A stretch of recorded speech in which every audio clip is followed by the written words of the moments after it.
Socializing 84. I read a news article a while ago, which I wanted to briefly discuss. It reported on a person who desired to pursue a specific lawful occupation, and the difficulty she was receiving from others about her decision, especially from her relatives.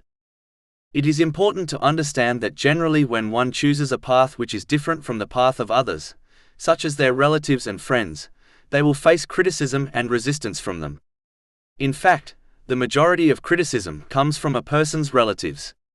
For example, when a Muslim decides to concentrate more on acting on the teachings of Islam, and if it is something their family have not pursued themselves, then they will face criticism from them. They will be labeled foolish and extreme by those who they believed would support them on their path. It is important for Muslims to remain steadfast on the lawful path they choose and trust in the help of Allah, the Exalted, through sincere obedience, which involves using the blessings one has been granted in ways pleasing to Allah, the Exalted, as outlined in the Holy Quran and the traditions of the Holy Prophet Muhammad, peace and blessings be upon him, in order to overcome these difficulties.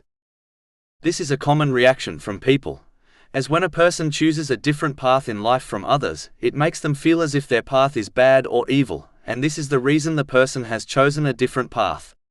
Even though the person does not believe this, but only chooses a different path believing it is better for them, yet they will still face criticism. It is the same reason all the holy prophets, peace be upon them, were criticized by their people, as they chose and passively invited others to a different better path. To conclude, as long as one's path in life is lawful, they should remain steadfast and not be deterred by the criticism of others. But this does not mean they should not try to improve their situation and character. It means they should not be deterred from pursuing their lawful choice, according to the teachings of Islam.